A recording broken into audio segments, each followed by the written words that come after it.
generación quiere aprender de historia, pero también escribirla. Queremos hablar de política e incidir en ella. Queremos escuchar, pero también ser escuchados.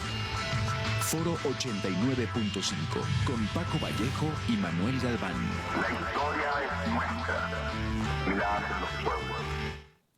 Muy buenos días, bienvenidas, bienvenidos a Foro 89.5. Esta mañana del 13 de febrero del 2025, como siempre, un gusto llevar una emisión más de su programa, invitarlos a todas, a todos a que participen con nosotros haciendo sus comentarios, sus observaciones, sus críticas, sus aportaciones a este foro. Aquí están los teléfonos en cabina, 4421-921293. También puede ser al 4421-921200 con la extensión 37120. Con mucho gusto, si llegan sus comentarios antes de que termine el programa, los leeremos. Si no, empezamos el próximo programa precisamente con sus comentarios. ¿Cómo estás, Manu? Buenos días. Paco, muy buenos días. Saludos a todo el auditorio. Gracias por escucharnos y por vernos por señal de TV UAC. ¿Qué tenemos preparado para el día de hoy, Manu? Sobre todo contemplando una de las propuestas de reforma de la presidenta, ¿no? Una propuesta para evitar la reelección. La reelección. Sí, nos gustaría hacer una pausa y reflexionar tanto desde el análisis histórico y cómo está el día de hoy legalmente el proceso de elección y reelección a cargos públicos, los principales cargos públicos, cuando fueron reformados, y a la vez reflexionar sobre su historia, ¿no? Y este fantasma de la reelección que parecería que ya había sido superado. Sin embargo, regresamos como a este punto del por qué tienen que estarse reeligiendo ciertos cargos.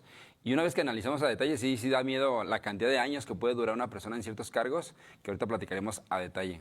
Sí, bueno, nada más aquí comentar que cuando se habla de reelección es la posibilidad de que alguien que ha aspirado a algún puesto público continúe en ese puesto público otro periodo completo, ¿no? Incluso en algunos casos, ahorita lo vamos a hablar, 2 o 3 o 4 veces consecutivas, lo cual pues tiene sus argumentos en pro, ¿no? Y también sus negativos, sus contras. Y de hecho en la Constitución, al menos del argumento técnico, no se llama reelección, no está así tal cual, dice elecciones consecutivas. Es el término, el eufemismo que se utiliza precisamente para no dejar marcado con este fantasma histórico, ¿no? Pero ¿por qué tenemos ese fantasma? O sea, ¿de dónde vendrá ese momento histórico? Pues del siglo XIX, ¿no, Manu? La forma en que se utilizó la reelección durante el siglo XIX, pues nos dejó de forma clara, marcada a la sociedad mexicana, ¿no? Por el hecho de un uso además completamente inadecuado, ¿no? Porque la idea de que haya una reelección es dar continuidad política, ¿no? Que las políticas que se están planteando durante un sexenio o un periodo en general para un puesto público puedan continuar, que no se interrumpan, porque también eso sucedió mucho a lo largo de la historia de México, que cambiaba el presidente y era borramos todo lo que se hizo anteriormente, no quiero saber nada que no se me vincule, que no se me relacione.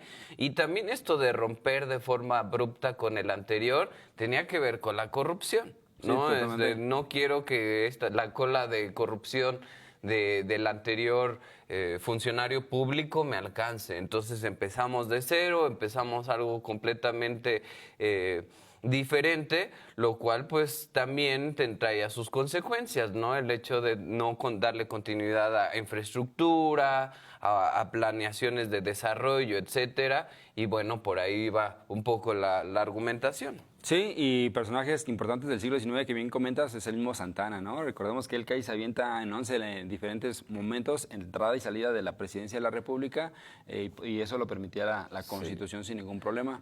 Llegamos a un momento en el cual, en 1857, estas reformas liberales que ha marcado y la reelección presidencial sigue vigente, ¿no? Hasta ese momento todavía se ve como una copia que se quiere hacer al de Estados Unidos, el modelo. Sin embargo, el uso que se hace es de una forma un poco en retrospectiva, muy mal aplicado, ¿no? Mismo Benito Juárez se reelige de forma constante, Sí. llevando a un primer caudillo allá en Oaxaca que se haga con el eslogan sufragio efectivo nada más, ¿no? Sí, y hasta cierto punto se entiende la primera reelección de Benito Juárez, ¿no? Porque él empieza su periodo, se ve interrumpido por la intervención francesa. Y que no lo toma precisamente de forma electoral, sino lo toma a partir del cargo que le corresponde por ser presidente de la Sí. Suprema Corte por el golpe de Comonfort. Entonces ni siquiera fue electo, sino que cae el poder sobre él, llega la interrupción de su periodo además por la intervención francesa, y entonces pues viene esta pausa, digamos, de alguna forma de su gobierno, aunque pausa con continuidad, ¿no? Porque a pesar de que tuvo que llevar el poder itinerante ahí a lo largo del país, ¿no? Centro y Huyendo norte del de los conservadores, huyendo de la intervención francesa, finalmente, una vez que se recupera la República, él pide de alguna forma que se le permita terminar su periodo y se reelige por primera vez. Y luego se vuelve a reelegir.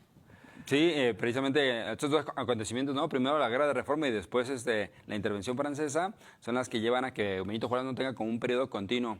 Y una vez que logra ya estabilidad en el 68, precisamente, es cuando llega con esta idea de restaurar la República. Sí. Y llega con ideas interesantes, entre ellas la conformación de la primera Escuela Nacional Preparatoria, y hay una primera estabilidad. Sin embargo, ya en ese proceso de elección, en el 71, Sí. si mal no recuerdo, en 1871, ya Porfirio Díaz dice, pues, oye, hacen demasiadas veces, si aquí va un plan y no estoy de acuerdo con lo que estás haciendo. Sí, hay ahí varios liberales ya levantando la mano. Estaba Lerdo de Tejada, estaba Porfirio Díaz, que todavía era del bando liberal en ese entonces. Estamos hablando de Porfirio Díaz en su etapa joven.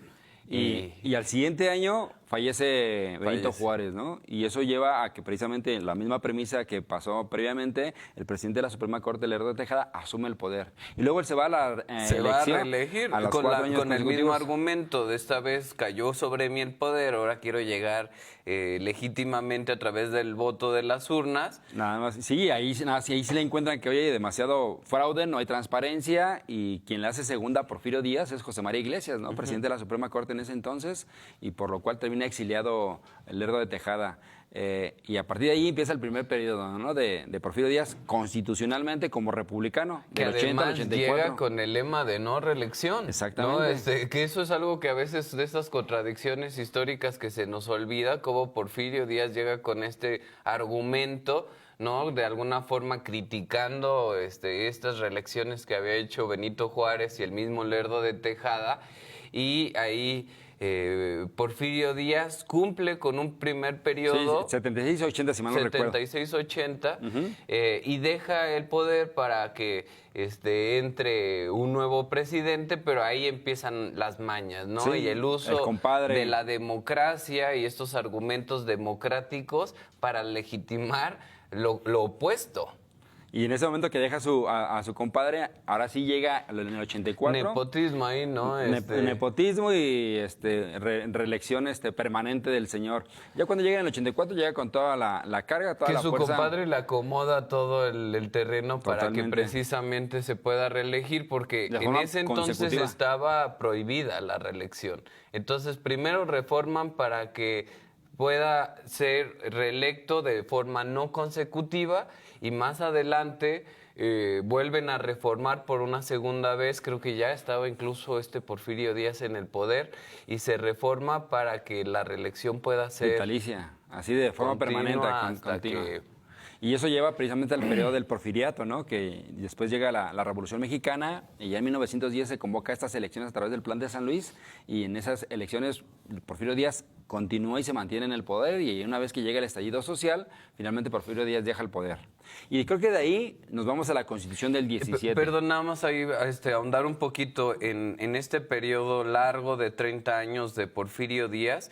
Creo que ahí están los dos elementos importantes por los cuales un grupo pues de la sociedad todavía apoya esta idea, ¿no? En el sentido de que lo que se logró en el porfiriato fue estabilidad y fue esto, Crecimiento económico. orden, y estas palabras que se extienden hasta la actualidad, que de alguna forma sí es cierto, después de un periodo de mucha inestabilidad, de pues problemas internos, se totalmente. logra pues un desarrollo que a México le hacía mucha falta.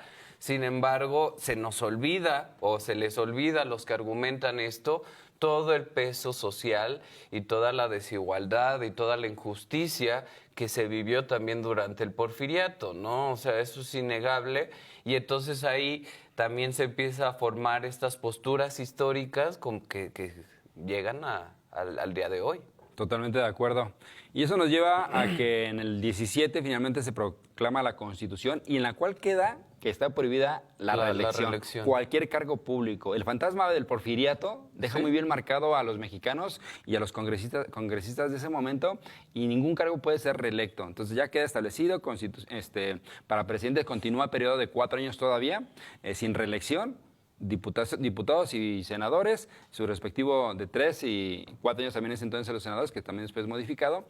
Y algo interesante, ya una vez que hay estabilidad después de la revolución del 20 al 24, que está Obregón, deja el poder en el 1924, entra Plutarco Elías Calles, y Plutarco Elías Calles y además el cabildeo de Obregón hacen que hagan un cambio de reforma constitucional a contentillo de Obregón, lo cual le va a permitir en 1928 poder regresar a ser presidente, y es electo presidente. Intentar, ahí es el primer mexicano después de la revolución que intenta la reelección. Que intenta y lo logra como tal. Ahora, ya se permitía en ese cambio que hicieron a contentillo de Obregón, se puede permitir la reelección no consecutiva. Ese era como un elemento, un supuesto candado. Sí, un candadillo ahí. Y una vez que pasa lo de allá en el sur de México, en La Bombilla, que terminan asesinando a Obregón, se dan cuenta que esto genera inestabilidad y se vuelve a eliminar la posible reelección. Y ya queda fijo solamente el periodo de 4 años, hasta el 40, que ya con Lázaro Cárdenas implementa el sexenio. El sexenio ya es dejar esos 4 años, porque antes eran solamente 4 años en la presidencia, y se extiende a 6. Y bueno, otros presidentes de forma muy discreta sondearon la posibilidad de la reelección a lo largo ya de la historia contemporánea de nuestro país. Por ahí incluso Salinas sondeó, cómo se especuló también durante el sexenio pasado, etcétera. Y en realidad lo que podemos ver es que sí hay en general un rechazo popular de la reelección y lo que pueda implicar otras posturas para, digamos, sostener la continuidad en el poder de algunos puestos políticos. Es que hay experiencia acumulada, es decir, ya conocen carrera legislativa, que le llaman. Su poder, conocen el puesto, porque también hay que recordar que pues el primer año es también un poco de aprendizaje, un poco de empaparse de lo que deben de hacer. Entonces hasta el segundo, tercer año se empiezan a concretar muchos de los objetivos de los puestos públicos. Y entonces aquí de alguna forma es, bueno, ya tienes experiencia, que se te extienda un segundo periodo para que, digamos, tenga continuidad, esto de alguna forma de estabilidad política, y también es una forma de legitimar lo que un buen funcionario público pudo haber hecho en algún puesto.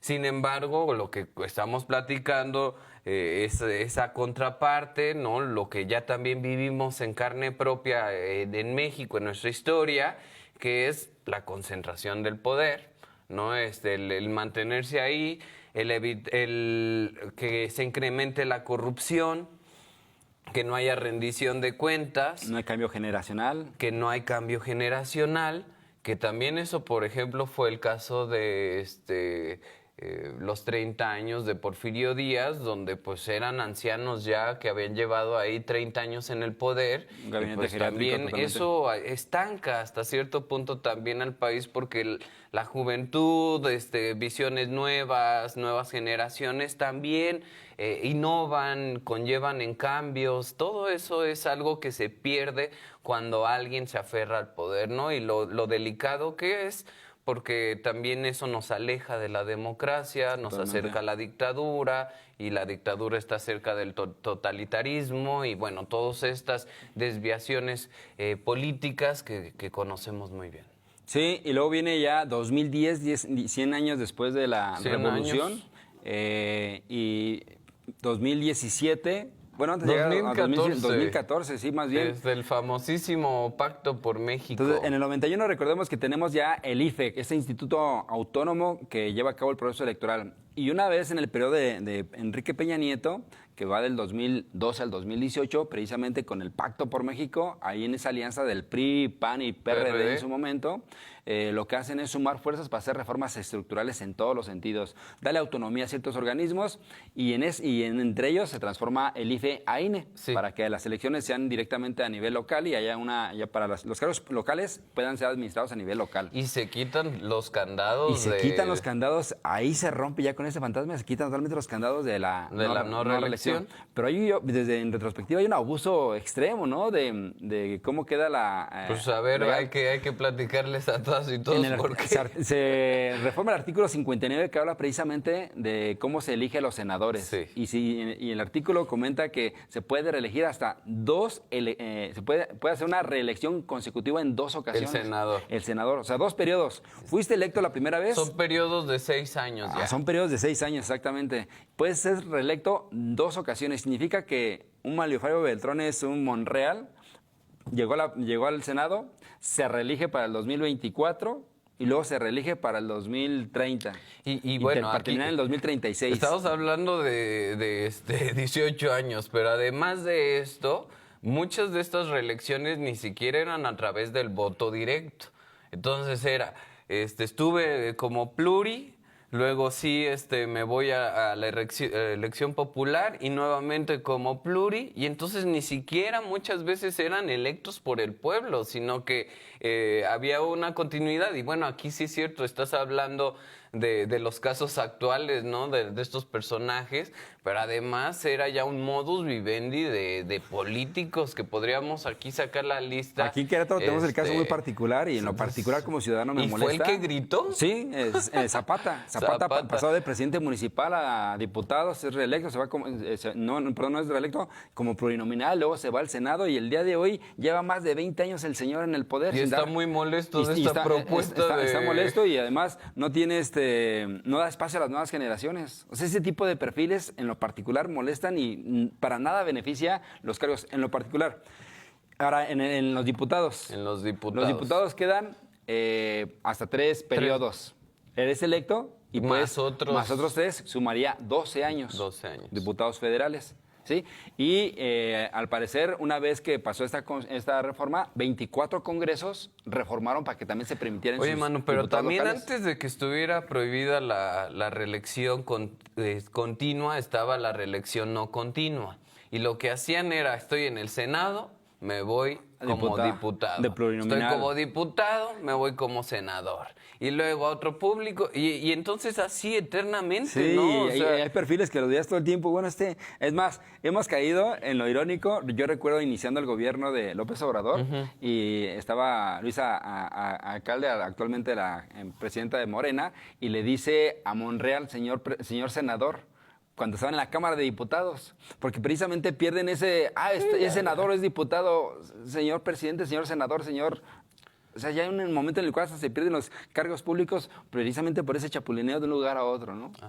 Entonces, eso es lo que ahora acaban de proponer apenas este 5 de febrero la presidenta, un par de reformas que tocan este sentido, ¿no? Sí, es una contrarreforma de lo reformado en el 2014 que va a buscar precisamente acabar ningún cargo público. Yo en lo particular, o sea, voy a dar mi argumento y lo sigo sosteniendo, específicamente para diputados locales, y lo que sería presidente de presidentes municipales, y posiblemente valdría la pena mejor diputados federales, un periodo solamente de reelección. ¿En qué sentido? Pero los cargos de 6 años para nada. O sea, un senador para nada yo le veo sentido que sea reelecto, porque un senador finalmente es un proyecto que va en correlación al Poder Ejecutivo o al gobernador en turno. Sexenal totalmente, pero sí hay que dar la oportunidad a aquellos alcaldes, presidentes o cargos de 3 años que hicieron un buen trabajo. Sí, porque además 3 años es poco, ¿no? Y yo ayer que platicamos un poco, lo que decía es que, por ejemplo, si tienes periodos de 3 años, lo que podrías hacer es un periodo un poco más largo, 4 años, tal vez no 6, con este candado de la revocación del mandato, ¿no? O sea, que te digan, bueno, actualmente son 3 años, lo vamos a extender a 4, pero a los 2 años va a haber una revocación de mandato para este puesto, en el sentido de que si no estás cumpliendo o de lo que prometiste a la sociedad, pues al final traicionas, que la población te pueda revocar tu mandato a los 2. ¿No? Y bueno, creo que aquí también este candado de la revocación del mandato, creo que se le puede sacar mucho más provecho, ¿no? Creo que es una figura que hasta ahorita creo que el presidente es el único que tiene la revocación del mandato, sí, porque ni diputados, ni senadores, ni gobernadores, ni diputados, ni senadores locales se animaron a ponerse ese candado. Eso sí, cuando lo propuso el presidente dijeron, bueno, aquí luego le ponemos su candadísimo a Andrés Manuel López Obrador, pero creo que esto también podría llevarse mucho más lejos, viendo y entendiendo estas herramientas como muy útiles dentro de las democracias actuales. Sí, en lo particular creo que el periodo de 2 años es muy poco, hablando de las administraciones y cómo el presupuesto se mueve. Llegas a un primer periodo y apenas estás ejerciendo con el presupuesto anterior, y cada cargo público ejerce su proyecto a partir de un presupuesto que ellos están considerando. Entonces creo que 2 años para revocación de mandato se me hace muy corto. Pues sí. Yo lo que sí vería, tomando tu idea, es en los cargos que son de 6 años, todos, presidente de la República, senadores y gobernadores, revocación de mandato a los 3 años. Así entras en sincronía. A ver, diputado federal, ¿fuiste reelecto? No, adiós, junto con tu gobernador en una revocación de mandato. Y hay un nuevo proyecto a los 3 años. Y no esperamos hasta los 6 años del Poder Ejecutivo o senadores, ¿no? Ese creo que mejor valdría la pena. Bueno, llega una llamada del señor Luis Sánchez de la Colonia Centro. Dice, referente a las reelecciones, ¿por qué los de Morena no cambian la Constitución y se reelige la presidenta un periodo más para que saque a los panistas de una vez por todas? Pues bueno, creo que también si hay un buen proyecto, si hay coherencia, si hay legitimidad, pues habrá alguien más que pueda asumir y darle continuidad a una transformación o a cómo se maneja, digamos, desde el discurso de la Cuarta Transformación. Sí, el día de hoy, ¿no? creo que vivimos en un país partidista todavía, y creo que el partido puede mantener ese esquema como sucedió del 2000 al 2012, un partido político con diferentes perfiles. El día de hoy estamos viendo otro momento, desde el 2018, al menos hasta ahorita, hasta el 2030, con 2 diferentes perfiles. O sea, al menos el partido está en el poder, ¿no? Sí. Con diferente perfil, pero creo que sí es importante, desde mi punto de vista, el presidente sí mantenerlo solamente un sexenio, ¿no? Para nada abrir ese candado y mantenerlo. Que sea el proyecto. Todo, pues ya ahí tenemos la evidencia histórica, ¿no? Y entonces ese miedo que se tiene a la reelección, al menos en la presidencia, no es injustificado. Hay ciertos elementos, y creo que si lo vemos también hacia afuera, o sea, ver a estos personajes que ya llevan ahí 3, 4 periodos en países democráticos, ¿no? Pues es un poco incoherente, ¿no? Sí, ¿no? O sea, en Alemania, en Canadá, en Rusia, pues sí, claro que sí, en China, bueno, podríamos hablar Venezuela. de varios, y entonces ahí, pues es cuestionable, por supuesto, ¿no? Sí, nadie es necesario ni nadie es eterno en el poder. Creo que es importante considerar. La democracia no es algo que se ha acabado, no es algo que está concluido. Todos los días se está trabajando en ello y cambiante, además, porque no es las algo, sociedades cambian, las posturas cambian, la geopolítica cambia. Y el cómo elegimos a nuestros líderes en el poder político es algo importante. Entonces es importante tener claridad en las reglas, y creo que la reelección puede verse solamente para un periodo máximo, cualquier cargo que sea. Pues a ver, ¿qué piensa usted? ¿La reelección debe de ser un elemento que se mantenga, o debemos de una vez por todas erradicarlo de la política y de las posturas democráticas que tenemos en nuestro país. Bueno, queremos agradecer como cada jueves su presencia, recordar que el programa de Foro 89.5 sale los jueves a las 9 de la mañana y nuestras repeticiones en YouTube, precisamente como Foro 89.5. Manu. Gracias por vernos. Hasta la próxima. Hasta luego. Nuestra generación quiere aprender de historia, pero también escribirla. Queremos hablar de política e incidir en ella.